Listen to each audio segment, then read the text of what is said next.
Removal, dredging, அதே போல compound wall, இந்த மாதிரி அனைத்து பணிகளுமே வந்து மாநகராட்சி சார்பாக துவங்கப்பட்டிருக்கிறது. அதேபோல் வேளச்சேரிக்குட்பட்ட பகுதிகள் வீராங்கலோடை வந்து மிகவும் முக்கியமான கெனாலாக இருக்கிறது.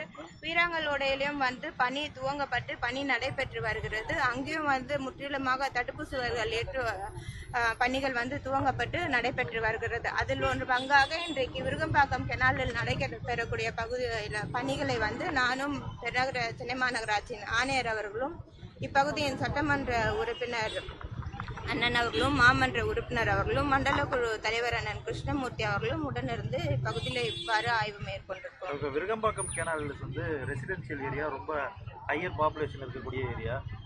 தொடர்ந்து இந்த ஸ்டெச் ரிமூவல்லாம் எப்படி இருக்குது, எக்ஸ்டென்ஷன் ஒர்க்ஸ்லாம் எப்படி போயிட்டுருக்கு? நார்த் ஈஸ்ட் மான்சூனுக்கு வந்து குறைஞ்ச காலமே இருக்குது. அதுக்கு முன்னாடி இந்த ஒர்க்ஸ்லாம் முடிச்சிருவோமா? விருகம்பாக்கம் கெனால் பார்த்தீங்கன்னா 6.3 கிலோமீட்டர் நீளத்திற்கு வந்து இந்த கெனால் முற்றிலுமாக வருகிறது. இப்போதைக்கு 5 ஃப்ளோட் பொறுத்தப்பட்டு இந்த ஸ்லட்ஜ் ரிமூவல் எல்லாமே நடைபெற்று வருகிறது.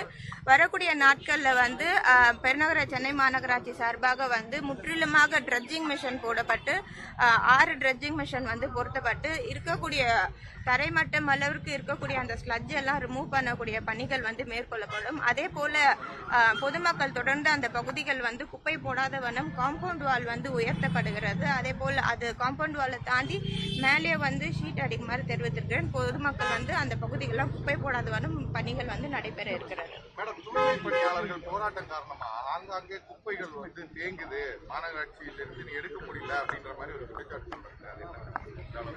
தூய்மை பணியாளர்கள் பொறுத்த வரைக்கும் வந்து மண்டலம் 5, 6 வந்து இப்போ தனியார் நிறுவனமிடம் ஒப்படைக்கப்பட்டிருக்கிறது.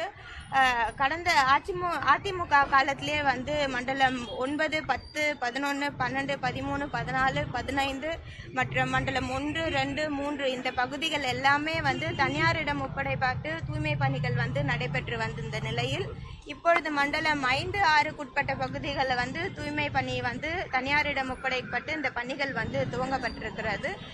இந்த மாதம் 1ஆம் தேதி முதல் இந்த பணிகள் துவங்கப்பட்டிருக்கிறது. பணிகள் வந்து நடைபெற்று வருகிறது. அதேபோல் ரிப்பன் மாளிகை வெளியில் இருக்கக்கூடிய தூய்மை பணியாளர்கள் கூட பணியில் வந்து பாதுகாப்பு வந்து கருதியிருக்கிறார்கள். அவர்களுக்கு முற்றிலும் பணி பாதுகாப்பு வந்து மாநகராட்சி சார்பாக வழங்கப்படுகிறதுன்றதை தெரிவித்துக் கொள்கிறேன். இந்த தனியார் நிறுவனமும் வந்து இதற்கு முன்னாடி மாநகராட்சி வகைப்பாட்டில் இருந்த தூய்மை பணியாளர் பணியாற்றியவர்களை முற்றிலுமாக தன்னுடைய நிறுவனத்தினாலே அவர்களை பணியமர்த்துவதாக தெரிவித்திருக்கிறார்கள். மாநகராட்சி சார்பாக வந்து அவர்களிடம் கலந்து ஆலோசித்திருக்கிறோம். அவர்களுக்கான பணி வந்து கண்டிப்பாக இருக்கும் அப்படின்றத தெரிவித்துக்கிறேன்.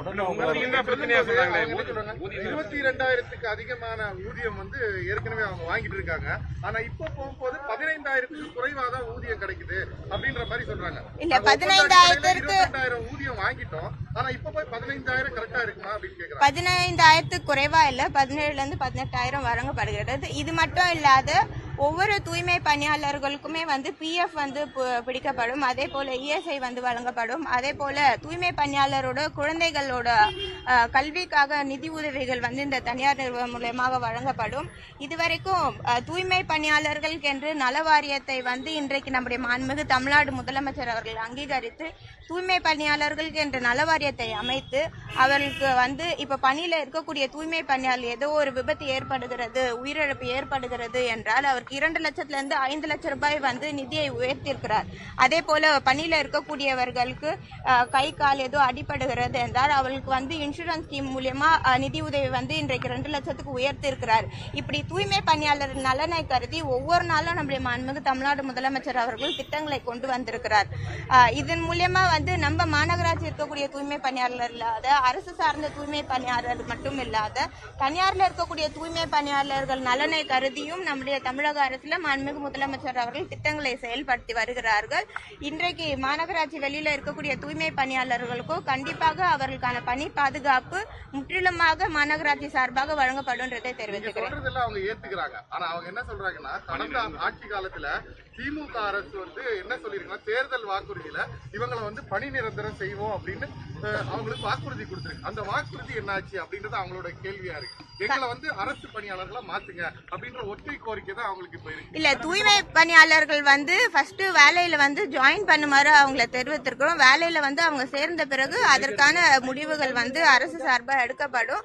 அது மட்டும் இல்லாம இது குறித்து சில பேர் வந்து தவறான கருத்துக்களை வந்து வெளியே நிறைய பதிவிடுறாங்க. இன்றைக்கு மாண்புமிகு முதலமைச்சர் அவர்கள் எல்லோருக்கும் எல்லாம் என்ற ஆட்சியை நடத்தி வருகிறார்கள்.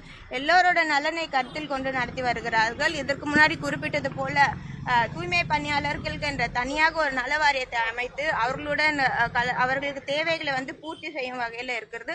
அதே போல் ஒவ்வொரு மழை காலங்களிலும் தூய்மை பணியாளர்களின் பணி வந்து குறிப்பிடத்தக்கதாக இருக்குது என்று தெரிவித்து மாண்புமிகு முதலமைச்சர் அவர்களே நேரடியாக வந்து தூய்மை பணியாளர்களை அங்கீகரிக்கும் விதமாக ரிப்பன் மாளிகையில் பரிசளித்தார்கள். அது மட்டும் இல்லாத தூய்மை பணியாளர்களுடன் அவங்களோட இணைந்து மதிய உணவை அருந்தினார்கள். அது மட்டும் இல்லாத கடந்த மழை காலங்களில் வந்து தூய்மை பணியாளர்களிடம் நேரடியாக வந்து அவர்கள் பணியில இருக்கக்கூடிய பணி களத்திற்கே வந்து அவர்களுக்கு வந்து உணவு அருந்துருங்கண்ணா, டீ சாப்பிட்டீங்களான்ட்டு நின்று டீ வாங்கி கொடுத்த முதலமைச்சர் நம்முடைய மாண்புமிகு முதலமைச்சர் அவர்கள். இது போன்ற முதலமைச்சர் எந்த ஒரு முதலமைச்சரும் நேரடியாக தூய்மை பணியாளரிடம் கலந்துரை கூட ஆடுறதில்லை. இப்பொழுது வந்து அரசியல்ல வந்து எலெக்ஷன் வருதுன்றதுக்காக எத்தனையோ பேர் வந்து குரல் கொடுக்கலாம். ஆனா எலெக்ஷன் இல்ல அப்படின்றத தாண்டி என்னாலும் மக்களோட நிக்கக்கூடியவர் தான் நம்முடைய கழக தலைவர். ஒரே ஒரு குற்றச்சாட்டு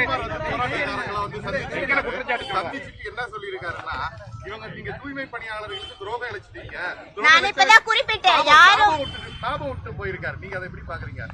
சாபம் விடுறதுன்னு தாண்டி அவர் வந்து இப்ப எலெக்ஷனுக்காக வெளியில வந்து பேசுறது. கடந்த அதிமுக ஆட்சியில வந்து 10 மண்டலங்களை வந்து பிரைவேடைஸ் பண்ணாங்க. அப்ப எங்க போச்சு? அப்ப ஏன் குரல் கொடுக்கல?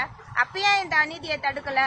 10 மண்டலங்கள் பண்றதுக்கோ 2 மண்டலங்களுக்கு பண்றதோ ஒன்னா? அப்ப குரல் கொடுத்திருக்கலாமே. அப்ப குரல் கொடுக்காம இப்ப வந்து குரல் கொடுக்குது அரசியல் பண்றாங்களா? முடிவு சொல்லுங்க மேடம். ஏன்னா அவங்க 5 நாளா போராட்டம் பண்ணிட்டு இருக்காங்க. அவங்க வந்து மேயர் தான் குற்றச்சாட்டு இருக்கிறாங்க. நீங்க வந்து பணியை நிரந்தரம் பண்றேன்னு சொன்னதுனால இப்ப இல்ல அவங்க தூய்மை பணியாளர்கள் இஎம் வந்து உட்கார்ந்தது எல்லா வீடியோ எடுத்து எல்லாமே எங்களுக்கும் தெரியும். நாங்க கேட்க ஒரே ஒரு பதில், தொடர்ந்து அது ரிப்பன் மாளிகை முன்னாடி தொடர் போராட்டம் நடந்துட்டு இருக்குது.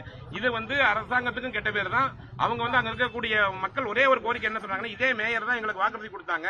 அவங்க மேயரே வந்து இப்ப வந்ததுக்கு அப்புறம் தனியாருக்கு தார வட்டாங்கன்றாங்க.